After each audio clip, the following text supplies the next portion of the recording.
estudiar en este momento la escritura, ¿verdad?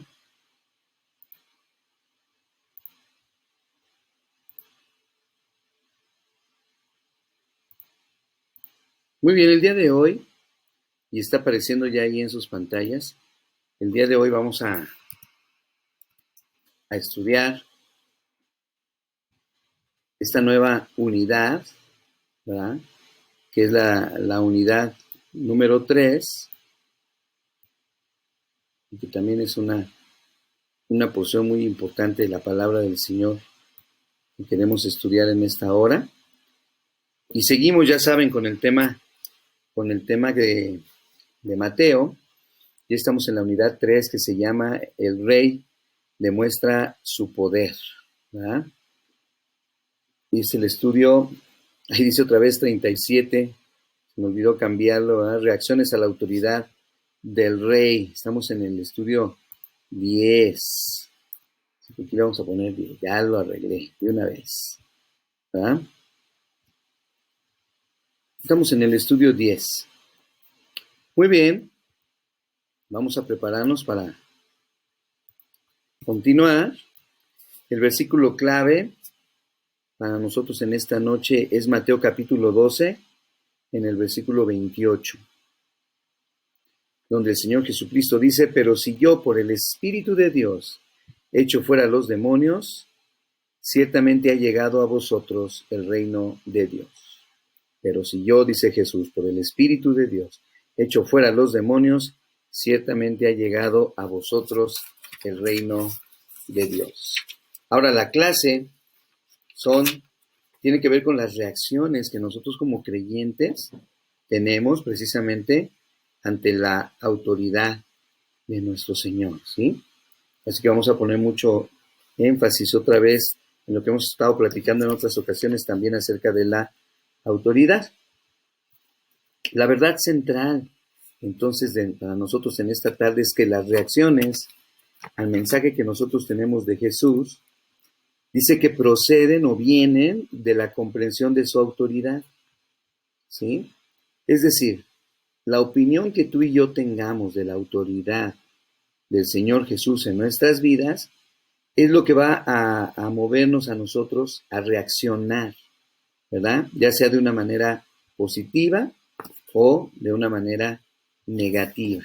Por eso es muy importante que tomemos en cuenta cómo reaccionamos también ante lo que el Señor nos está mostrando, ¿sí? ¿Cuáles son las metas de enseñanza para la clase de hoy? Que nosotros como discípulos podamos demostrar nuestro conocimiento de las razones de la incomprensión del mensaje de Jesús, o sea, por cómo es que la gente, y en este caso lo vamos a ver principalmente con los fariseos, ¿verdad? ¿Por qué no comprendían el mensaje de Jesús? Pero también vamos a demostrar nuestra actitud de disposición para comprender mejor el mensaje de Jesús el día de hoy. Es decir, vamos a ver el contraste, vamos a ver efectivamente que en el estudio bíblico, pues los fariseos no entendían y tristemente reaccionaban de una forma totalmente negativa al mensaje, a los milagros, a lo que el Señor Jesús estaba enseñando. Pero nosotros tenemos, al ver este contraste, tenemos que comprender, ¿verdad? Mejor el mensaje de Jesús y entonces tener una respuesta, una disposición, ¿verdad? Para hacer las cosas correctamente según vamos aprendiendo más del Señor Jesucristo. Ahora, acuérdense también que todavía no empezaba el tiempo de popularidad de nuestro Señor Jesús, ¿sí? Apenas iniciaba su ministerio. De hecho, vamos a leer ahorita en el capítulo 11, todavía que se menciona a Juan el Bautista. Vamos a ver también cómo él empieza a preguntar acerca del Señor Jesucristo. Él ya llevaba algún tiempo en la cárcel. Acuérdense que fue apresado por Herodes, ¿verdad? Y entonces, ahorita que entremos a los versículos bíblicos, vamos a ver la importancia de esto. Miren, vamos a ver que Juan el Bautista duda. Vamos a ver por qué tuvo esa reacción. Vamos a ver que el pueblo critica, en el punto número 2, todo eso en Mateo capítulo 11. Y luego en Mateo capítulo 12, ¿verdad? Vamos a ver cómo los fariseos rechazan a nuestro Señor Jesús. Todo rechazo tiene que ver con la incomprensión, ¿sí? De hecho, cuando nosotros leemos y vemos cómo rechazaban los fariseos, los escribas y los saduceos a Jesús, como que nosotros no podemos entender, decimos, pero ¿por qué? ¿Por qué ellos no entendían? ¿Por qué se les hizo tan difícil creer que el Señor Jesús era el Mesías? ¿Por qué querían matarlo en lugar de exaltarlo, en lugar de oye, pues está curando a la gente, está sacando demonios, está haciendo maravillas? O sea, era el Mesías realmente, pero ellos no lo veían como tal, no lo veían de esa manera. Entonces, es triste, ¿no? Ahora, hay que entender también que los conceptos que ellos tenían del Mesías, ¿verdad? O si no del Mesías, del reino mesiánico, pues era muy diferente a lo que Jesús estaba predicando. Ellos estaban esperando a un Mesías poderoso, a un Mesías que viniera a derrotar a sus enemigos, a un Mesías que viniera a traer paz a Jerusalén, ¿verdad? A derrotarlos de la esclavitud, porque ciertamente estaban bajo el imperio romano de la época, ¿no? Entonces, por eso los fariseos se rehusaban a las enseñanzas, se rehusaban a las acciones de nuestro Señor Jesús, ¿verdad? Incluso lo vimos la vez pasada, hasta su propia familia no creía en él. Entonces, ese es el bosquejo para nosotros en esta tarde que vamos a ver, ¿sí? Vamos a seguir leyendo. En el contexto, fíjense de qué vamos a hablar. En los capítulos 11 y 12 de Mateo, vamos a ver hoy en esta tarde algunas reacciones a la autoridad de nuestro Señor Jesús, ¿sí? Ahora, ante el mensaje del Evangelio, todo el mundo tiene que tomar una decisión. Eso es importante que nosotros lo tomemos muy en cuenta. ¿Y qué tan importante es que nosotros lo entendamos así? Déjenme decirles qué tan importante. Nosotros llevamos el mensaje del Evangelio a todas las personas que podemos hacerlo. Pero hay gente que inmediatamente acepta y hay gente que ya le hablamos una primera vez y literalmente nos mandó a volar, ¿verdad? No quería saber nada de Dios. Ya le hablamos una segunda vez, a lo mejor hasta se encontraba en una situación difícil y aprovechamos para hablarle del amor de Dios y no quiso entender. Entonces, hay gente que va a rechazar el mensaje de las nuevas, ¿sí? De las buenas nuevas. Todos van a tomar una decisión. O lo aceptan o lo rechazan. Y no nos están rechazando a nosotros, están rechazando, ¿verdad? El mensaje del Evangelio de nuestro Señor Jesús. Claro, nos sentimos mal, obviamente, cuando alguien rechaza este mensaje de amor. Pero esa es la regla general, ¿sí? Por eso veremos que muchos rechazan, esa es otra cosa triste, y pocos aceptan, ¿sí? Muchos rechazan y pocos aceptan. Y creo que es algo con lo que nos vamos a topar ahora que esta pandemia llegue a su final o por lo menos llegue a estar más controlada. Bueno, pues ahí nos vamos a dar cuenta si la gente se quedó sensible para rechazar a Dios o para aceptar el mensaje de nuestro Dios. Porque todavía a la fecha te puedes encontrar gente muy enojada por lo que está sucediendo. Gente que perdió mucho dinero, gente que se quedó sin trabajo, gente que perdió familiares, gente enojada con Dios, ¿sí? Pero también vamos a encontrar gente que se sensibilizó y que buscó la ayuda, el apoyo, el consuelo, ¿verdad? En las manos de Dios, en la palabra de Dios. Y en lugar de rechazarlo, al contrario, se acercaron más a Dios. Entonces nos vamos a encontrar con esos dos tipos de personas, ¿no? Ahora vean, la misma aceptación y rechazo, dice el punto 4, que Jesús sufrió, la debe esperar la iglesia de hoy cuando predicamos el Evangelio. Es lo que estamos diciendo ahorita, ¿sí? De hecho, cuando lo empecemos a hacer, nos vamos a dar cuenta si verdaderamente la gente le va a aceptar más que en años pasados o lo va a rechazar, incluso más también que en tiempos pasados, ¿no? Ok, vamos a continuar. En este estudio de contexto, vamos a ver estos dos relatos, ¿verdad? A los que cubriremos hoy, que es la aceptación de los niños, ¿sí? Y es la incomprensión de la familia de Jesús, ¿sí? Esos relatos están insertados ahí. nosotros vamos a ver ahorita la duda de Juan el Bautista, vamos a ver la crítica del pueblo y vamos a centrarnos en el rechazo de los fariseos. Pero tenemos estos dos puntos importantes, ¿sí? El primero es cómo todos los niños aceptan el mensaje de la palabra.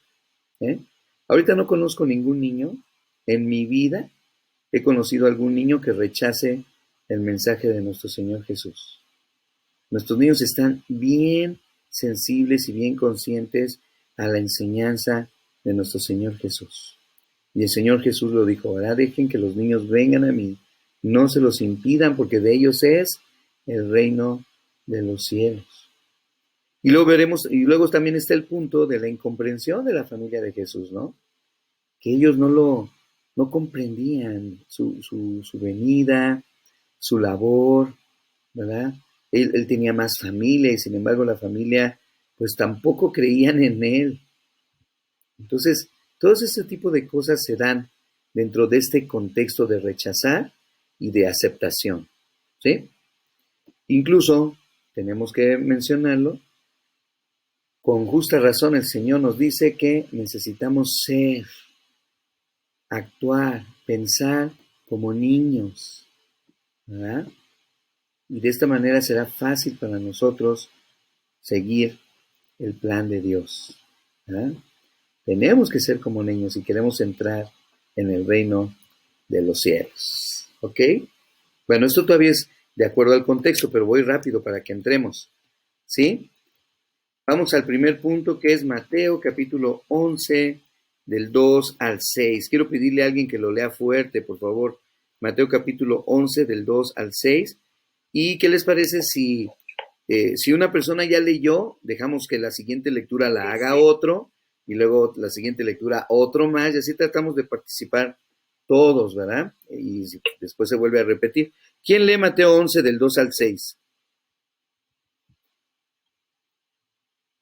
Adelante, Mateo 11 del 2 al 6. Y al oír Juan en la cárcel los hechos de Cristo, le envió dos de sus discípulos para preguntarle, ¿eres tú aquel que había de venir o esperaremos a otro? Respondiendo Jesús le dijo, id y hacer saber a Juan las cosas que yo oís y veis. Los ciegos ven, los cojos andan, los leprosos son limpiados, los sordos oyen, los muertos son resucitados, y a los pobres es anunciado el Evangelio. Y bienaventurado es el que no halle tropiezo en mí. Muy bien. Fíjense lo que, ya nos leyó ahorita hasta el versículo 6. Ahí en el versículo 2 y en el versículo 3 vemos que nace en el corazón de Juan el Bautista, ¿verdad? La duda. Bueno, ¿por qué nace la duda en el corazón de Juan el Bautista? Aunque Juan el Bautista conocía perfectamente a Jesús, porque aparte eran familiares, ¿sí? Y no se llevaban mucho tiempo de diferencia el uno del otro en cuanto a su nacimiento, es decir, en cuanto a su edad. Acuérdense que el concepto de Mesías o el concepto del Mesías prometido para esa época, pues ya era algo que estaba bien metido en la mente y en los corazones de los judíos de la época. De hecho, el mismo Juan el Bautista, cuando estudiamos acerca de él, ¿se acuerdan que estudiamos Mateo capítulo 3? Él declaró que el Cristo, el que venía detrás de él, dijo que el hacha y su aventador está en su mano y limpiará su era. ¿Sí? O sea, Juan el Bautista pensaba en un Mesías prometido triunfador, en un Mesías prometido que venía a cambiar los tiempos, que venía a cambiar las cosas. Esa era la idea que también Juan tenía, por eso lo vemos predicando de esa manera ahí en Mateo 3.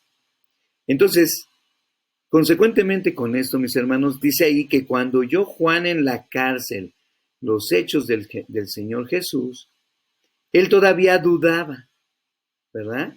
Porque él veía a un Jesús que efectivamente tenía poder, que efectivamente tenía autoridad, que efectivamente sabía que era el Hijo de Dios, pero él no veía a ese Jesús trayendo justicia ante la situación que se estaba viviendo en ese tiempo. Y por eso vemos ahí en el versículo 3 que envía a sus discípulos a preguntarle. ¿Cuál fue la pregunta que hicieron? Dice, ¿eres tú aquel que ha de venir o esperamos a otro? ¿Sí? Ahora vamos a ver las respuestas que da nuestro Señor Jesucristo ahí en el versículo 4, versículo 5 y versículo 6. Porque Jesús, cuando recibe estas preguntas, se da cuenta que Juan no había comprendido todavía la naturaleza completa de lo que era el reino de Dios. Y entonces Él les contesta a estos discípulos de Juan y les dice, vayan y hagan saber a Juan las cosas que ustedes oyen y ven. ¿Sí? Ahora, aunque Juan estaba esperando ver y escuchar otras cosas, ve lo que le están diciendo aquí el Señor Jesús a los discípulos de Juan. Él está llamándoles la atención a que noten lo siguiente. Fíjense, díganle a Juan, hay sanidad de los ciegos, hay sanidad de los cojos, hay sanidad de leprosos, hay sanidad de sordos. Es más, hasta los muertos son resucitados y a los pobres se les anuncian las buenas nuevas de salvación. En pocas palabras, el Señor Jesús con estas palabras le está diciendo a Juan el Bautista y a los discípulos que van a llevar la respuesta, les está diciendo que Él está ahí para hacer de bendición a toda persona, no importando si está enferma, incluso no importando si ha muerto, porque también resucitaría a los muertos, ¿no? Entonces, aquí vemos esa respuesta del Señor Jesús, hablando acerca de las evidencias de su reino, ¿verdad? Por eso Él no habla de juzgar, sino más bien habla de servir. ¿Sí? Yo creo que eso es lo que quería dejar en el corazón de Juan el Bautista. Sí, Juan, yo vine a servir y estoy sirviendo en la forma en que debe de ser, ¿no? Muy bien, vamos a continuar. Ahí en Juan el Bautista, quiero ver las preguntas nada más y no irnos ahorita a Mateo 3, que ya es algo que ya estudiamos. Vean esta pregunta, a ver si la podemos contestar. Dice, ¿en qué eran semejantes las expectativas de Juan y los discípulos? Porque de hecho aquí los discípulos cuando se presentan con Jesús en el pasaje, los discípulos de Juan, no le dicen, nos envió Juan, ¿verdad? Y Juan está preguntando esto, no. Ellos están preguntando como si ellos mismos dudaran también del Señor Jesús. ¿Se dieron cuenta? Vean cómo dice. Aquí ya se me perdió el versículo bíblico.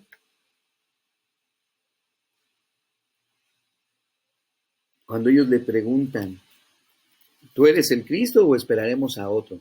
O sea, utilizan esa frase de esperaremos. Ellos también se toman para sí esa idea, ¿verdad? Ahora, ¿cuáles eran las cosas que los discípulos de Juan debían de saber, las cuales Jesús les instruyó? ¿Cuáles eran las cosas en que ellos debían fijarse? A ver, ahorita las dijimos. Él trajo sanidad ¿a quiénes? A ver. En que para el Señor Jesús, el Señor Jesucristo les demostró cosas que para otros eran imposibles, mas para Él fueron posibles. Yo pienso que el sanar a un ciego, pues fue algo para Él que les demostró su poder, ¿verdad? Uh-huh. A un cojo, a un leproso, es más, hasta resucitar a exactamente. Un muerto, ¿verdad? Uh-huh. Y luego lo más hermoso que fue que Él vino a dejarnos su palabra. También, las enseñanzas, sí. Muy bien. Pienso yo en eso, no sé. Sí, así es precisamente lo que dice el pasaje. los ciegos ven, los cojos caminan, los leprosos son sanados, los sordos, etcétera, ¿verdad? Ahí están, esas son las pruebas. Ahora ya lo vimos ahorita y lo contestamos. ¿Por qué esperaba Juan otras manifestaciones de Jesús? Pues porque todo el pueblo en esa época esperaban al Mesías conquistador, al Mesías que vendría a conquistar, ¿verdad? Y a salvarlos de la esclavitud del pueblo romano. Y sabemos que eso efectivamente va a pasar, pero en su segunda venida, no en esa ocasión en que fue manifestado, ¿verdad? Por primera vez el Señor Jesús. Muy bien, vamos a ver qué fue lo que pasó. Ahora, una persona más que me lea Mateo, capítulo 11, del 16 al 19. Vamos a ver cómo el pueblo critica, aunque ahí en la foto, si ustedes ven la foto, pues más que el pueblo, ahí están los fariseos y los saduceos, ¿verdad? Y los escribas, o sea, son los que están ahí, en este momento podemos llamar el pueblo, ¿sí? A ver, alguien que me quiera leer esa porción. Mas a qué, dice, mas a qué compararé esta generación, es semejante a los muchachos que se sientan en las plazas y dan voces a sus compañeros, diciendo, os tocamos flauta y no bailaste, os endechamos y no lamentaste, porque vino Juan que ni comía ni bebía, y dicen, demonio tiene. Vino el Hijo del Hombre que come y bebe, y dicen, he aquí un hombre comilón y bebedor de vino, amigo de publicanos y de pecadores, pero la sabiduría es justificada por su Hijo. Ajá. Hasta el 19, ¿verdad? Sí. Ahora fíjense bien, ¿qué nos dicen estos versículos? El 16 y el 17. Estamos viendo que la generación del Señor Jesús fue una generación que era así de que como que no querían comprender lo que estaba pasando. Ahora, entonces, aquí lo que acaba de leernos nuestra hermana, vemos cómo el Señor Jesús utiliza una parábola o una ilustración para tratar precisamente de que entendamos la actitud de rebeldía que se vivía en esa época. Por ejemplo, él menciona los muchachos que se sientan en las plazas y dan voces a sus compañeros. Ahí está refiriéndose al pueblo, porque el pueblo de Israel era como estos muchachos, como estos desagradables que, según la parábola, hallaban defecto en lo que ellos querían jugar en ese tiempo, ¿verdad? Porque está hablando de un juego de muchachos que se da ahí en la plaza. Por eso dice esa expresión, no bailasteis o no lamentasteis. Entonces esto nos ilustra la negación de querer participar en alguna actividad. ¿Sí?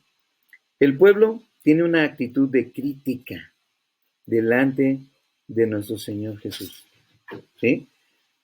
¿Cómo podemos nosotros darnos cuenta que el pueblo solamente pensaba en criticar? Bueno, al leer ahorita el versículo 18 y el versículo 19, acuérdense, antes de Jesús, el que recibió las críticas fue precisamente Juan el Bautista.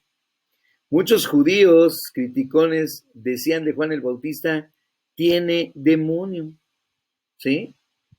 Pero también, en el otro extremo, ellos empezaron a acusar al Señor Jesús, dice ahí, de ser un comilón, hombre comilón, y un hombre bebedor de vino, como si Jesús fuera un libertino, ¿no?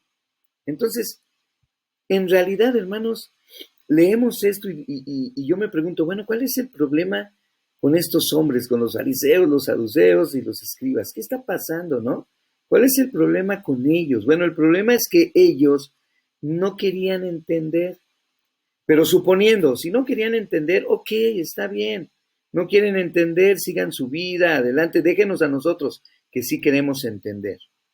El problema no era ese, el problema es que no querían entender, sino que aparte querían criticar, ¿sí? Aparte querían criticar. Entonces, aquí vemos que en su egoísmo religioso, ellos no eran honrados, porque no tenían deseos de comprender el mensaje de nuestro Señor Jesucristo. Pero a pesar de su rebeldía, ¿sí? Muchos otros experimentaron la autoridad de Jesús y sí la entendieron, ¿verdad? Por eso dice ahí que la sabiduría es justificada por sus hechos. La sabiduría es justificada por sus hechos. Así que en este punto también es importante que nosotros entendamos, ¿verdad? Lo duro que fue para los fariseos y más para nuestro Señor Jesús tener que recibir las críticas. Porque simplemente si no estaban de acuerdo con él, pues ok. Había muchos que sí estaban de acuerdo y le seguían, pero no. Estos le seguían. ¿Se acuerdan tantos pasajes que hemos leído de que y estaban ahí los fariseos y los saduceos escuchando y buscaban ocasión para matarle, y buscaban ocasión para acusarle, y buscaban ocasión para, o sea, era la actitud de ellos, ¿sí? Y qué terrible es cuando encontramos a veces creyentes también en nuestras congregaciones que tienen este tipo de actitudes, ¿no? Y que luego nos dicen, bueno, voy a hacer una crítica constructiva. No existen las críticas constructivas, todas las críticas son destructivas. ¿Verdad? No sé quién inventó esa frase, porque criticamos y ya, ¿verdad? Depende cómo tomemos la crítica, más bien. Y sin embargo, nosotros también muchas veces asumimos esos juicios, ¿no? Delante de las personas. Bueno, esa es una parte difícil de este punto. Muy bien, vamos a ver de este punto lo siguiente. Vean estas preguntas, que lo único que hacen es contestar lo que ya estamos viendo del pasaje. Dice, ¿por qué razones criticaron a Juan y a Jesús? Ya los vimos, ¿no? Principalmente no creían en ellos, no creían en su autoridad, ¿no? ¿Alguien que quiera contestar una de estas preguntas? ¿Qué ilustra esta crítica acerca de los que criticaban? ¿Y qué quiere decir la sabiduría es justificada por sus hechos? Que fue la última frase que leímos. A ver, ¿quién opina? Ahí están las preguntas de exploración para nosotros.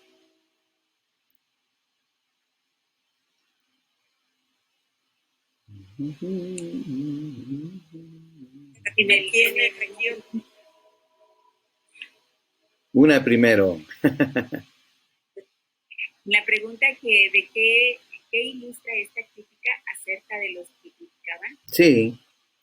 pues que no hacían y sin embargo criticaban lo que no hacían. Es de que ahí en los versículos que leímos hace un rato del 16 al 19, sí, hablan acerca de que vino el Hijo del Hombre, dice, y que come y bebe, y dicen, he aquí el hombre comilón y bebedor de vino, amigo de publicanos y de pecadores, pero la sabiduría es justificada por sus hijos. Ahí yo le entiendo que aun y cuando decían que comía y bebía, pero él hacía lo que el Espíritu de Dios le mandaba hacer, me refiero. Saludar a enfermos, lo que había dicho anteriormente. Sí. Y sin embargo, estas personas lo criticaban, pero pues ahora sí que mal para ellos, porque a pesar de eso, Jesús seguía haciendo la voluntad de su Padre. Exactamente. Lo que veíamos ahorita al final, y con eso estás contestando también la otra, de qué quiere decir la sabiduría es justificada por sus hechos, ¿no? Porque los que sí entendieron y los que sí experimentaron la autoridad de Jesús en sus vidas, muestran esa sabiduría. ¿Cómo? Con sus hechos, con sus vidas transformadas, con sus vidas cambiadas. ¿Sí? Ahí está, precisamente. Muy bien. ¿Alguien más? Ahí Jesús está comparando donde dice más aquella generación, lo que viene en el capítulo 3, dice generación de víboras. Ajá. ¿Verdad? que dice que ¿a qué comparar esta generación? Es semejante a los muchachos que se sientan en las plazas y dan voces a sus compañeros, ¿verdad? Ujú. O sea, no conformes con no hacerlo ellos, aparte incitaban a los demás, ¿verdad? Sí, Era incitarlos a desobedecer, a no creer. así es. Y esa era la generación que le tocó al Señor Jesús, ¿verdad? Esa generación que no quiso creer en Él. Muy bien. A ver, permítame tantito, déjenme ver si me puedo, creo que tengo aquí. Quiero que veamos el punto número 3, lo vamos a tener que ver la próxima clase a razón del tiempo. Vamos a dividir también esta clase en dos. Pero vamos a ver las aplicaciones de los primeros 2 puntos que ya vimos, ¿sí? Las aplicaciones en la duda de Juan el Bautista y las aplicaciones en cuanto al pueblo critica. Y como ya es una aplicación, ya la vamos a hacer nuestra. Por ejemplo, vean lo que dice ahí. ¿Por qué a veces también nosotros dudamos de Jesús? Y luego fíjate, ahí mismo en la respuesta que les estoy dando, digo, tal vez diríamos que no dudamos. O sea, nosotros, no, ¿cómo crees, pastor? ¿Verdad? Nosotros no dudamos, ¿sí? Pero la falta total de confianza en Dios muchas veces revela lo contrario, ¿sí? Esto se ha ido dando, yo lo dije al principio, en esta pandemia. Porque ahorita es cuando más deberíamos confiar en Jesús y creer en Jesús, ¿no es cierto? Y que toda nuestra fe esté puesta totalmente en Él, no importando las situaciones tan difíciles que hemos estado viviendo. Y sin embargo, los pastores, las iglesias, nos hemos dado a la tarea también de tener predicaciones que hablen de ánimo, predicaciones que hablen de entusiasmo. O sea, ¿por qué? Porque estamos viendo que las congregaciones se nos están desmoronando en un sentido, que el cristiano está perdiendo la fe. Los creyentes están perdiendo la confianza en Dios, ¿sí? Pero decimos, no, no dudamos, cuando en realidad empezamos a dudar del poder de Jesús, ¿sí? Entonces, esa es una cosa que está sucediendo y no debemos dudar. Ahora dice, si la duda viene de la hipocresía, dice la Biblia en Apocalipsis 3:16, por cuanto no eres frío ni caliente, sino tibio, entonces te vomitaré de mi boca, ¿sí? Porque entonces dice, somos tibios. Ahora, yo quiero hacerles ver la idea de esto, ¿sí? La idea de esto es que nosotros busquemos a través de la palabra de Dios hacer crecer nuestra fe. La única manera que tenemos para no dudar del poder, la autoridad de nuestro Señor Jesús es conocerle. Y la única manera de conocerle bien, es a través de la lectura de la Biblia, el tiempo que pasamos en oración, el tiempo que estamos escuchando versículos bíblicos, estudios bíblicos, el tiempo que usemos para adorar a Dios, cantándole himnos favoritos, cantos favoritos, a tu artista cristiano favorito, como sea, pero que estés ahí cantando y alabando al Señor. Ya hablábamos de la alabanza la vez pasada también, ¿se acuerdan? Entonces, esto depende mucho de nosotros para no llegar a dudar de Jesús.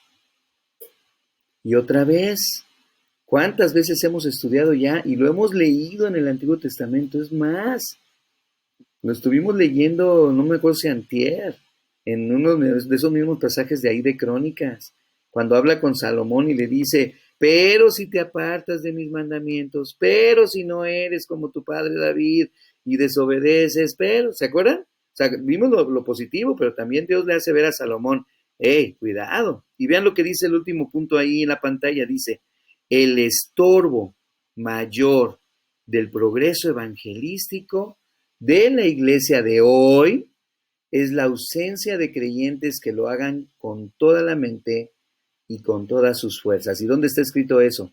En el primer y grande mandamiento. Cuando le preguntaron a Jesús, ¿cuál es el primer y más grande mandamiento? ¿Cuál es? Amarás al Señor tu Dios con todo tu corazón y con toda tu mente y con todas tus fuerzas. ¿Se acuerdan? Ahí está el secreto. Y la realidad es que no estamos amando al Señor Jesús de esa manera. Y se están presentando todo este tipo de situaciones también en nuestras congregaciones. ¿Sí? Entonces, esto que estamos haciendo de leer la Biblia todos los días, de estar en oración, de tener constante comunicación, aunque sea a través del WhatsApp, y aunque no todos nos comunicamos, ¿verdad? Y no todos ponemos cosas ahí y compartimos, de todas maneras es un esfuerzo por querer amar al Señor y en consecuencia amar a nuestro prójimo. Ahora, la aplicación en cuanto a por qué criticamos, porque también, hermanos, lo que yo decía hace rato, ¿verdad? También a veces criticamos, ¿no? Y otra vez diríamos que no lo hacemos, no, ¿cómo que pasó? A mí no me gusta la crítica. O yo puras críticas constructivas, dice aquí. No lo hacemos. Dice, posiblemente criticamos a otros cristianos, a los líderes de las iglesias o aún al pastor mismo, ¿verdad? Aquí está escrito. Y es que, yo no sé si te has fijado, pero esa posición es una posición muy fácil que muchos agarramos, ¿no? O sea, es muy fácil criticar. Sí, es muy fácil. Y tristemente, ¡pum!, lo hacemos. Lanzamos la crítica, ¿no? Y a veces la lanzamos sin darnos cuenta, ¿verdad? Si estamos afectando a otros. Y bien, entonces, este análisis... Ah, ¿vas a decir algo? Sí. Yo iba a comentar. Adelante. A veces criticamos cuando no hacemos nada. Yo pienso que ese es cuando más criticamos, cuando no estamos haciendo nada y pensamos que lo que están haciendo es fácil, sin embargo, porque nunca lo hemos hecho. Exacto. Y cuando ya lo hacemos, entonces vemos, ahora sí como dice el dicho, ¿verdad? Vemos de qué lado nazca la iguana y entonces creemos y decimos, no, pues sí, va bien. El caso es es que como no hemos trabajado, no hemos hecho lo que realmente Dios nos pide hacer, se nos hace fácil hablar, criticar, porque no trabajamos para nuestro Dios. Y se nos hace fácil estar tras bambalinas como que estén viendo cómo trabajan los demás y criticamos porque no lo hacemos, pero ya cuando Así lo es. hacemos, realmente reconocemos el esfuerzo que hacen los demás y sí es difícil reconocer el esfuerzo de nuestros hermanos y yo creo que es cuando menos criticamos, cuando nos atrevemos a hacer algo. Exactamente. Y por eso ve lo que dice ahí en la pantalla, precisamente dice, ¿cuál es la diferencia? Y ahí habla de lo que tú dices, Mateo 25:40. Jesús dijo, en cuanto lo hicisteis a uno de estos mis hermanos más pequeños, ¿sí? Que dice, a mí lo hicisteis. O sea, nuestro trabajo es servir a la gente, pero hacerlo nosotros. Y cuando lo hacemos, ¿estamos sirviendo a quién? Estamos sirviendo al Señor. Estamos sirviendo al Señor Jesucristo. Y por eso dice, seamos sinceros. A veces criticamos a Jesús, a veces criticamos a los obreros en las iglesias, porque no estamos entregados totalmente a Él.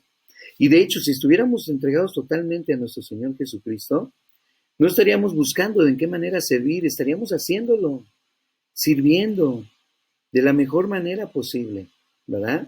Y no necesariamente esperando a que volvamos a reunirnos como iglesias, sino haciéndolo ya, a la manera en que el Señor nos vaya mostrando en el camino su bendición. Muy bien, pues voy a detener aquí la presentación. No hemos terminado. El punto número 3 es el más largo porque incluye Mateo capítulo 12 del 9 al 14 y luego del 24 al 28. Es donde vamos a ver cómo los fariseos, escribas y saduceos rechazan al Señor Jesús. Pero eso ya lo vamos a ver la próxima semana, ¿verdad? En el siguiente estudio para poder terminar. ¿Sí? Entonces vamos a dejar hasta aquí el estudio.